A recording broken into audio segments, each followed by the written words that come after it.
வராகித்தாயின் வாக்கை நீ தவற விடாதே. உனக்கு உன் அன்னையான நான் குறி சொல்ல வந்துள்ளேன். உனக்கு என்றும் நல்லதே நடக்கப் போகிறது. உன் கோரிக்கைகளை நான் என்றும் நிராகரித்தது கிடையாது. நிச்சயம் அது நிறைவேறும். உன் மனதில் தோன்றும் தேவையற்ற சஞ்சலத்தை அழித்துவிடு. உன் கனவுகள் அனைத்தும் மெய்ப்படும். உனக்கு வழித்துணையாக உன் அன்னையான நான் இருப்பேன் என் குழந்தையே. மற்றவர்கள் உன்னை எத்தனை வழிகளில் வசைபாடினாலும் கண்டனம் செய்தாலும் நீ எதிர்த்து கசப்பாகவோ மனம் புண்படும்படியாகவோ பேசாமல் பொறுமையோடு அமைதியாக இருந்தாய். உன் மனதை ரணப்படுத்திய பல தோல்விகளும் சில அவமானங்களும் அதை நினைத்தால் இன்றும் கண்ணீர் வரும். மகனே, மகளே, கவலைப்படாதே. உன் இதயத்தின் சத்தம் எனக்கு நன்றாக கேட்கிறது. நீ வடித்த கண்ணீரும் நீ பட்ட அவமானங்களும் நீ பெற்ற விருதுகள் நாளைய வெற்றியின் உரங்கள். உன்னுடனே இருந்து உன் அன்னையான நான் உன்னை காப்பேன். இது என் சத்திய வாக்கு. உன் வாழ்க்கையில் எத்தனை சோதனைகள் வந்தாலும் அதிலிருந்து உன்னை நான் காப்பாற்றுவேன். இந்த அன்னையின் ஆசையோடு அனைத்தும் சரியாகிவிடும். நீ நம்பிக்கையோடு செய்யும் காரியங்கள் எல்லாம் வெற்றியடையும் குழந்தையே. நீ இன்னும் கொஞ்ச காலம் அனைத்தையும் சகித்து கொண்டு இரு என்று ஆலோசனை கூறினேன். ஆனால் நீயோ, அம்மா, எனக்கு இதெல்லாம் சாத்தியப்படாது. நிச்சயமாக ஒரு மாற்றம் வந்தாக வேண்டும். நான் அனுபவித்து வரும் இந்த நிலை மாறியே ஆக வேண்டும். நான் ஜெயித்த பிறகுதான் உன்னை நெருங்குவேன். அதுவரை எனக்கு நீ கண்டிப்பாக உதவித்தான் ஆக வேண்டும் என்று கட்டளை போடுகிறாய். என் செல்ல குழந்தையே, அதுவும் சரிதான். நிச்சயமாக உன்னை நான் தாங்குவேன். உன் வாழ்வில் மாற்றத்தை உண்டாக்குவேன். இந்த மாற்றம் இப்போதைய உனது தடுமாற்றம் போன்றோ ஏமாற்றம் போன்றோ இருக்காது. உன் வாழ்வில் மிக சிறந்த முன்னேற்றமாக இருக்கும். மற்றவர்களின் கண்கள் பார்த்து கொண்டு இருக்கும் போதே நீ உயர்த்தப்படுவாய். இழப்புகளை தாண்டி அதன் வழிகளை உதறிவிட்டு வெறுமையான மனதோடு நீ என்னிடம் வா. நான் என்னிடத்தில் இருக்கும் லௌகீக சுகங்கள் அனைத்தையும் உனக்கு தருகிறேன். இதோடு ஆன்மீக சுகத்தையும் உனக்கு சேர்த்து வழங்குவேன். உன்னை தாங்கி பிடிப்பேன், தூக்கி உயர்த்துவேன் என்று ஒரு தரம் சொன்னேன். நிச்சயமாக அதை நான் நிறைவேற்றுவேன். நான் வாக்கு மீற மாட்டேன் குழந்தையே. உன்னால் எவ்வளவு முடியுமோ அவ்வளவு தூரம் என்னை தஞ்சமாகக் கொள். வேண்டியது அனைத்தும் வேண்டியபடியே நடக்கும். ஏனென்றால் உன் வேண்டுதலை நான் கேட்டேன். இதோ அதற்கு பதிலோடும் பலனோடும் வருகிறேன். நீ எந்த அளவுக்கு உயர்ந்த இடத்தை அடைய விரும்புகிறாயோ அந்த அளவுக்கு பலரின் பேச்சுக்களையும் கஷ்டங்களையும் கடந்தாக வேண்டும். அதை நீ மறவாதே. உனக்கு எது தேவையோ அது நிறைவேற வேண்டிய அந்த நேரத்தில் நிச்சயம் நிறைவேறும். உனக்கென்று உள்ளது உனக்குத்தான், அது வேறு யாருக்கும் போகாது. அதே போல உனக்கென்று இல்லாதது ஒருபோதும் உன்னை சேராது. நீ மற்றவர்களிடம் எந்த அளவுக்கு பணிவாக இருக்கிறாயோ அந்த அளவுக்கு எல்லா விதத்திலும் உனக்கு அது நல்லதுதானே. அதனால் எந்த வகையிலும் நீ தாழ்ந்து போக மாட்டாய். மனதை நீ வெளி விஷயங்களிலும் எண்ணங்களாலும் திசை திரும்ப விடக்கூடாது. வாழ்வில் உனக்கு கடமையாக அமைந்த வேலைகளை நிறைவேற்றும் வேலையை தவிர கவனக்குறைவிலோ அவசியமற்ற செயல்களிலோ நேரத்தை வீணாக்காதே. நீ யாருக்கும் சிறிதளவு கூட தடையாகவோ தொந்தரவோ விளைவிக்காதே. உன் வேலைகளையெல்லாம் நீயே செய்து கொள். நீ எந்த நிலையில் இருந்தாலும் சரி, எப்படி இருந்தாலும் சரி, எவ்வளவு கீழே இருந்தாலும் சரி, உனக்கு இன்னும் வாய்ப்பு இருக்கிறது. மிகப்பெரிய வாய்ப்பு இருக்கிறது. நீ மனது வைத்தால் உனக்குள் இருக்கும் எல்லாவற்றையும் நீயே சுயமாக சரி செய்து கொள்ள முடியும். உன் மனதின் சக்தி இந்த பிரபஞ்சத்தை விட பெரியது என்பதை நீ உணர்ந்து செயல்பட்டால் உன்னுடைய வாழ்க்கை இனிமையாக அமையும் குழந்தையே. நம்பிக்கையோடு நான் கூறும் வார்த்தைகளை பின்பற்று. அனைத்தையும் உன் அம்மா நான் பார்த்து கொள்கிறேன். நீ வெற்றியின் உச்சத்தை நிச்சயம் அடைவாய். நல்லதே நடக்கும். நீ என் ஆசிர்வாதமும் அன்பும் பெற்ற என் செல்ல பிள்ளை. யார் உனக்கு துன்பத்தை கொடுத்தாரோ அவர் இன்றைக்கு நிச்சயம் நன்றாக இருப்பதை போன்ற தோற்றம் உனக்கு தெரியும். கெட்டதை செய்கிற அனைவரும் நன்றாக இருக்கிறார்கள். நல்லதையே செய்கிற நான் மட்டும் கஷ்டப்படுகிறேனே என எரிச்சலோ கவலையோ படாதே. அவர்கள் காலையில் பூத்து மாலையில் வாடும் பூவை போன்றவர்கள்.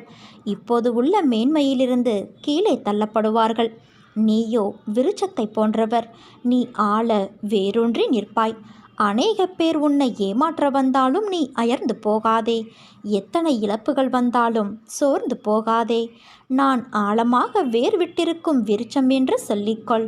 நீ மலர்களை மட்டுமல்ல, கனிகளையும் தருவாய். அதன் மூலம் வருகிற நன்மை பலருக்கும் பயனாக இருக்கும். நாம் இன்று கஷ்டப்படுவதைப் போலத்தான் நம் எதிரில் இருப்பவரும் ஒரு நாள் துன்பத்தை அனுபவிக்கப் போகிறார் என்பது உனக்கு தெரிந்துவிட்டால் நிச்சயமாக அவர்கள் மீது நீ கோபப்பட மாட்டாய். அவர்களுக்காக நிச்சயம் பரிதாபப்படுவாய். இன்று நான், நாளை நீ என்று சொல்லிக்கொள்வாய். உனக்கு தவறு இழைத்தவரை பார்க்கும்போது இவரும் தண்டனைக்கு தயாராகிறார் என்பதை தெளிவாக தெரிந்து அவருக்காக பரிதாபப்படு. இப்படி செய்யும்போது எத்தகைய சூழ்நிலையிலும் நீ பாதிக்கப்பட மாட்டாய். ஏனென்றால் அப்போது உன் மனதை படிக்கிற நான் நிச்சயம் வெகுமதிகளை அள்ளித் தருவேன். உன் வாழ்க்கையில் நடக்கும் எல்லா விஷயங்களும் ஒரு பாடத்தையும் அனுபவத்தையும் புரிதலையும் ஏற்படுத்தவே நடக்கிறது. அதை ஏற்கவும் அதன்படி நடக்கவும் கடினமாகத்தான் இருக்கும். ஆனால் நல்லதை ஒரு முறை சுவாசித்தால், அது தரும் தென்றலை மனமாற நுகர்ந்தால், அது தரும் புத்துணர்வை அனுபவித்தால் நீ வாழ்க்கையின் உண்மையான தென்றலை உணர முடியும். நாம் உடம்பு சரியில்லை என்ற போது உட்கொள்ளும் மருந்து கசப்பாகத்தான் இருக்கும். கசப்பு என்று தெரிந்து அதை நல்லது என்று நினைத்து உட்கொண்டால் உடல்நிலை சரியாகும். அது தரும் கசப்பு தான் உன் உடல்நிலையை குணப்படுத்த முடியும். உடல்நிலைக்கு மருந்து கசப்பாக இருக்கும் பொழுது வாழ்க்கைக்கு தேவையான உன் மனதிற்கு தேவையான விஷயங்களும் கசப்பாகத்தானே இருக்கும். ஆனால் அந்த நிதானம், பொறுமை, நம்பிக்கை இவை அனைத்தும் கசப்பல்ல. சில நிகழ்வுகள் உன் கோபத்தையும் மன வலிமையையும் சோதிக்கும் பொருட்டு அதை கசப்பு போல உணர வைக்கும். சாதாரண சூழ்நிலையில் அதை உன்னால் உணர முடியாது.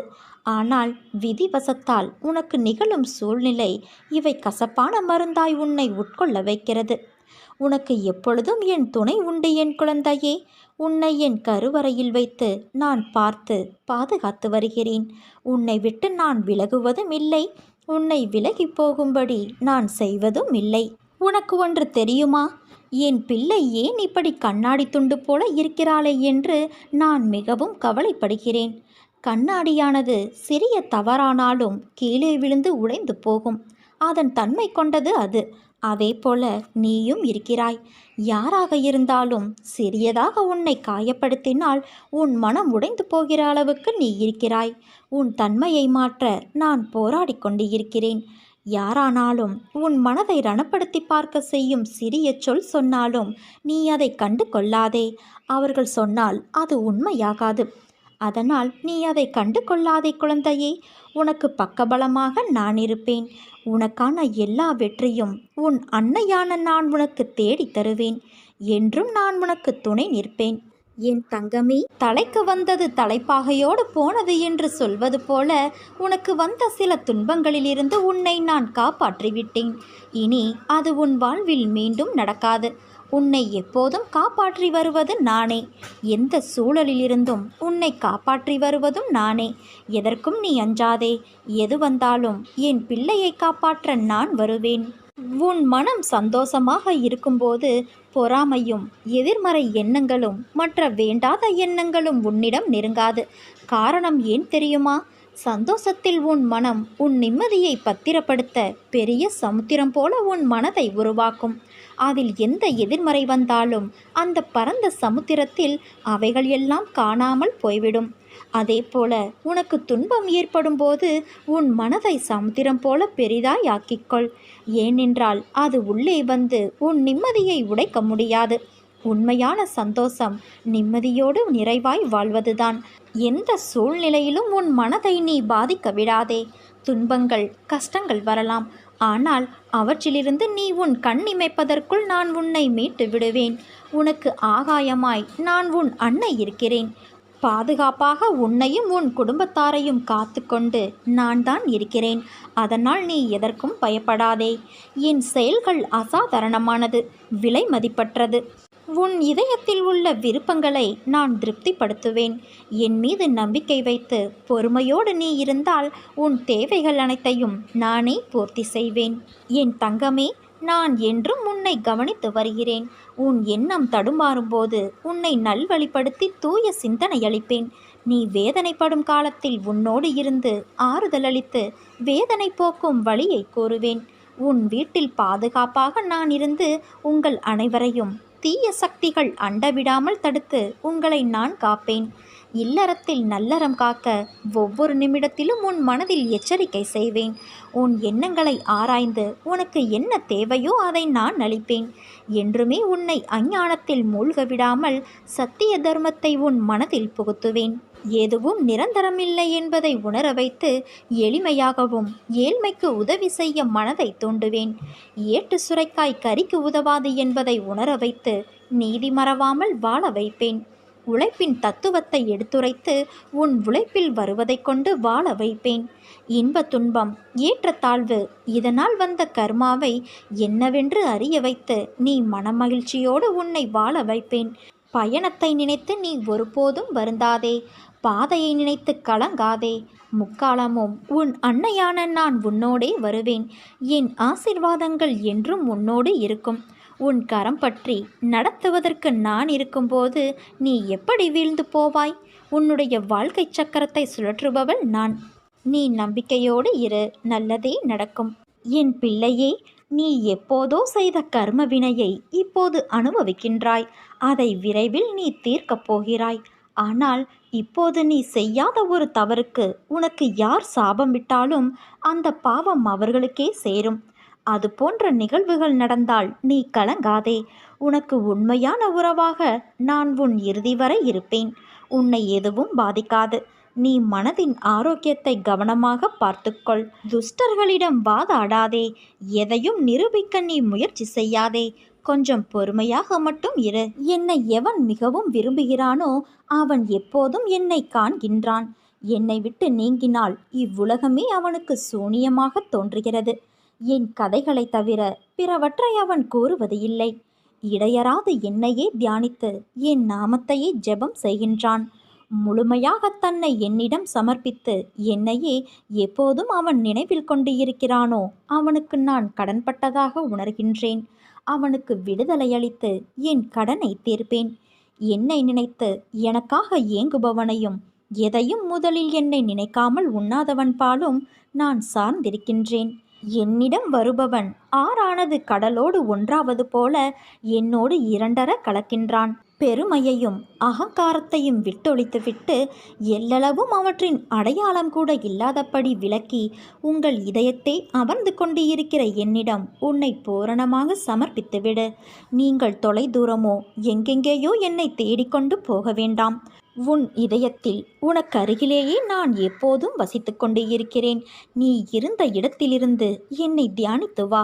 எனக்கு பூஜை எப்படி செய்ய வேண்டும், எப்போது செய்ய வேண்டும், எங்கே செய்ய வேண்டும் என்ற ஆலோசனைகளுக்கு இடம் கொடுக்காதே. உன் இதயம் எனக்காக எங்கு ஏங்குகிறதோ அங்கு நானும் இருப்பேன். என் வாழ்வில் என்ன நடக்கப் போகிறதோ அது நடக்கட்டும்.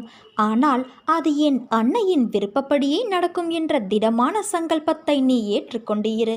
வேண்டுவதோ வேண்டாததோ, சுகமோ துக்கமோ அமிர்தமோ விஷமோ, இந்த இரட்டை சூழல்கள் நாம் சேர்த்த வினைகளுக்கு ஏற்றவாறு வெள்ளம் போல நம்மை நோக்கி பாய்கின்றது. அவற்றை கண்டு சிரிக்கவும் கூடாது, அழவும் கூடாது. அதை பொறுத்து கொண்டு சகித்து கொள்ளத்தான் வேண்டும். எப்பொழுதும் என்னையே நீ தியானம் செய். உன் பாரம் சுமப்பவளான உன் அன்னையிடம் உன் முழு பாரத்தையும் சமர்ப்பித்துவிடு. நீ என் பேரில் உன் பளுவை சுமத்தினால் நான் நிச்சயமாக அதை தாங்குவேன் என் குழந்தையே. என் வாக்கு வெறும் சொற்கள் அல்ல, பிரம்மதேவன் எழுதும் தலையெழுத்திற்கு சமம். மனிதனுடைய கர்ம வினையின் பலன்களையும் தடுத்து நிறுத்தும் சக்தி வாய்ந்தவை. என் தங்கமே, நான் உன்னை சோதிப்பேனே தவிர நிச்சயமாக கைவிட மாட்டேன். என்னிடம் அனைத்தையும் விட்டுவிடு. நீ நிம்மதியாக இரு. மற்றதை உன் அன்னையான நான் பார்த்து கொள்கிறேன் குழந்தையே. என்ன செய்வது பிள்ளையே? நீ சில துன்பங்களை அனுபவித்து கருமவினையை தீர்க்கத்தான் உன் பிறப்பே அமைந்துள்ளது. அதற்காக அந்த துன்பம் ஒன்றுதான் உன் வாழ்க்கை என்று இல்லை. அந்த துன்பத்தை பற்றி சிந்திக்காமல் உன் நேர்மறை எண்ணங்களை கொண்டு நீ பெறப்போகும் இன்பங்களையும் கற்பனை செய்து பார். கர்மவினையும் ஒரு பக்கம் தீரும், மறுபக்கம் நல்ல நிகழ்வும் நடந்தேறும். இன்பம் துன்பம் என இரு பக்கங்கள் இணைந்ததுதான் வாழ்க்கை. நன்மைகளை நோக்கி கவனத்தை திருப்பு. உன் சங்கடங்கள் மாறிவிட்டது. இனி நீ மகிழ்ச்சியாக இருப்பாய். ஆனாலும் வாழ்வில் துன்பமே வராதா என்று கேட்காதே. துன்பமும் இன்பமும் மாறி மாறி வரும். ஆனால் நான் உன்னோடு இருப்பதால் உனக்கு அதை கடப்பது எளிதாகும். நீ என்னை தேடி வருகிறாய், என் சன்னதிக்கு வருகிறாய். நான் நீ வரும் முன்பே உன் பிரச்சனைகளை தீர்த்து வைக்க மாட்டேனா? நீ என் பிரியமான பிள்ளையல்லவா? முன் ஜென்ம கர்ம வினையால் சிலவற்றை நீ அனுபவிக்க வேண்டியுள்ளது. ஆனால் உனக்கு துணையாக நான் இருப்பதால் எல்லாவற்றையும் நீ எளிதாக கடக்கப் போகிறாய். மகிழ்ச்சியான நாட்கள் உனக்கு வரப்போகிறது. அதை மகிழ்ச்சியாக நீ அனுபவிக்கப் போகிறாய் குழந்தையே. உன் வாழ்க்கையில் நடக்கும் விஷயங்களும் இப்படி நடப்பதற்கு உன்னுடைய அவசரமான முடிவும் தான் காரணம். கொஞ்சம் நிதானமாக யோசி. பொறுமையாக இருந்து முடிவு செய். ஒருவர் உன்னை கஷ்டப்படுத்தினால் அவர்களை விட்டு நகர்ந்து விடு. அவர்களுக்கு எந்த பதிலையும் நீ சொல்லாதே. அப்படி நீ பேசினால் உன் மனம் ஏற்கனவே வலியால் இருக்கும். அந்த வலி உன் மனதை இறுக்கி வார்த்தைகளால் அதை வெளிப்படுத்தும். அது கோபமாக காட்சியளிக்கும். அது உன் தவறு இல்லை. ஆனால் அது கோபமாய் வெளிப்பட செய்யும். கோபம் தவறு அல்ல. அது அடுத்தவர்களை வார்த்தைகளால் காயப்படுத்துவதுதான் தவறு என்று கூறுகிறேன். உன்னை அவர்கள் கோபத்துக்கு உரியவர் என்று சித்தரித்து உன்னை விட்டு போய்விடுவார்கள். உனக்கு கெட்ட பெயர் ஏற்படும். அதனால்தான் உன் அன்னையான நான் சொல்கிறேன். கோபம் வரும் நேரம் என் நாமத்தை உச்சரி. அது உன் மனதை சரி செய்யும். நான் இப்படி நடந்து கொண்டேன் என்று கோபமா என் மேல் என்றுதானே கேட்கிறாய்? என் செல்ல பிள்ளையின் மீது நான் எப்படி கோபப்படுவேன்? என் உயிராய் உன்னை நினைக்கின்றேன். அப்படி இருக்கையில் உன்னை எப்படி நான் கோபத்தால் காயப்படுத்துவேன்? என்றுமே என் பிள்ளையிடம் நான் கோபப்பட மாட்டேன். ஆனால் அவர்கள் உன்னை தனித்து காயப்படுத்தினார்கள் என்பதற்காக நீயும் அவ்வாறு நடந்து கொண்ட விஷயம்தான் எனக்கு வருத்தமளிக்கிறது. உனக்கும் அவர்களுக்கும் வித்தியாசம் இருக்கிறது. அவர்கள் உன் மனதில் வலியை ஏற்படுத்தியவர்கள்தான். அது எனக்கு நன்றாக தெரியும். உன் மனதை ரணமாக்கிவிட்டார்கள். அதுவும் எனக்கு புரிகிறது. உன் வலி எனக்கு தெரிகிறது. ரணத்திற்கு நான் மருந்து தருகிறேன். எனக்கு என் பிள்ளை மற்றவர்கள் போல பழிக்கு பழி என்று இருத்தல் கூடாது. உனக்காக உன்னை எல்லாவுமாய் பாதுகாத்து உன் அன்னையான நான் அன்பால் அரவணைப்பேன்.